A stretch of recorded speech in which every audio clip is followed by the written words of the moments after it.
Yes, sir. Yes, sir. Yes, sir. Yes, yeah.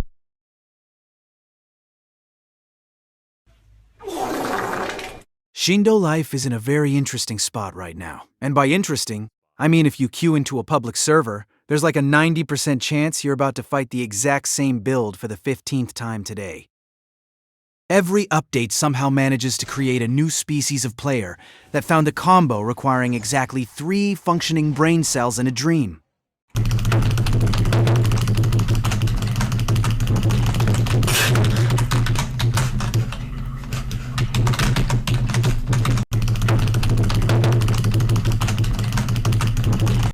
Meanwhile, everyone else is just trying to remember what getting hit by normal attacks felt like.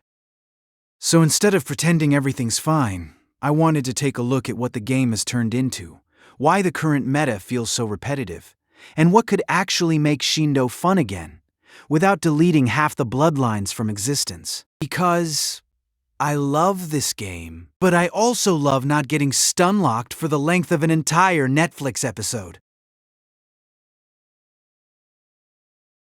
Let's start off with what kept Shindo life alive for all these years: competitive. I'm sure you guys all know how Shindo life competitive works.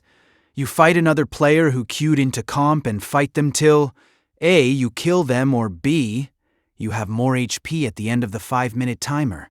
You might not see the problem with this, but this game mode is so buggy and the system is just not good at all. First of all, the person who lands a move first will be able to mode at any time, while the other player has to deal enough damage to gain a full 10,000 mode before being able to mode.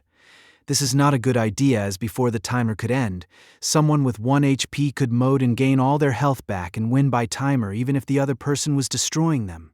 And this isn't even close to the end of the problems. The maps are buggy. Some your camera glitches into the ground, making all your moves get wasted trying to dig a crater in the floor, while some you can just teleport out of the map and jump into the void, in turn stalemating the match and making both players invincible.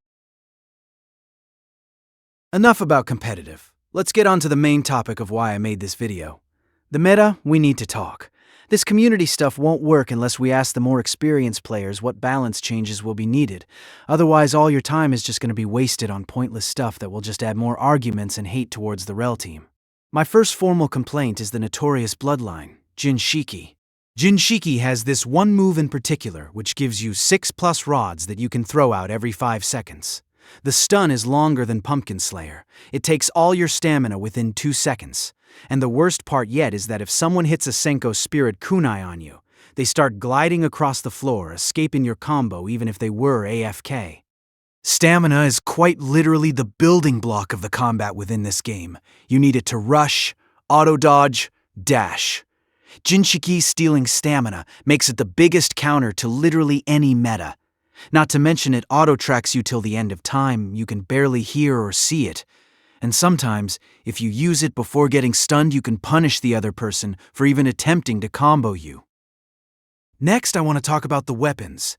The only viable weapons are Mustang, Fan, and Pumpkin Slayer. For a game with hundreds of weapons, only 2 weapons being somewhat viable to use is completely ridiculous. We don't need new content added to the game. We need a complete rework of almost every weapon. Although I know it is hard to make unique abilities for every weapon, you don't need to rework everything. We just need a few more options that can combine to make sets that can work in this meta.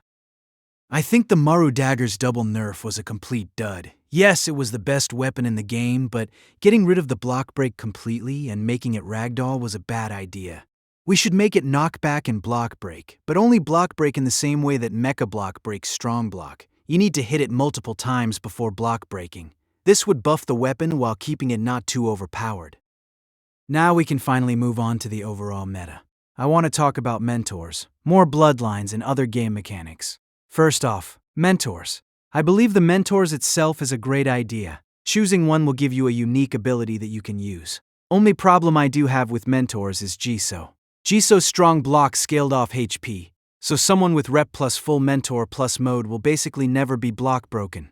I would fix this by making Jiso Mentor's strong block a little bit better than Ryuji's without scaling it off HP. Secondly, bloodlines. There are a few bloodlines I want to talk about, but for this video I'm going to mainly be focusing on Sean Kurata, Satori, and some buffs that should be made. Satori is too overpowered.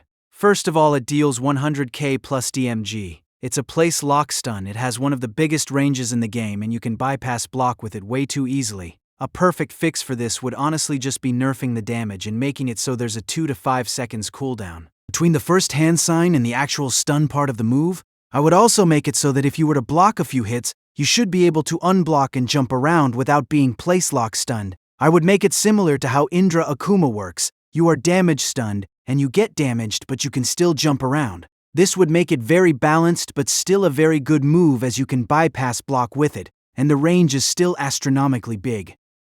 Another bloodline I wanted to talk about is Shan Karada. We all know about Shan Karada and how it is the single thing carrying literally any player to not be a walking punching bag. I won't complain about the first move as we shouldn't gut Shan Karada as a whole, but that third move should be banned in all 50 states. The high par more is just way too long. It's basically like having another auto, and the only way to counter it is by using Ryan Gaiden, which less than 1% of people use, or stagger them with multi-hit moves such as Senko Spirit Bomb or slow M1s. Even then, sometimes they will be able to just walk right out of your combo. The downside to this move is that if you hit it and the opponent has auto, they can auto NM1 to start their own combo. But I think the high par more should definitely not be 7 to 8 seconds long and more like 3-5. Lastly, I want to talk about some buffs that could be made to add more options for players to choose from so that the meta isn't as repetitive.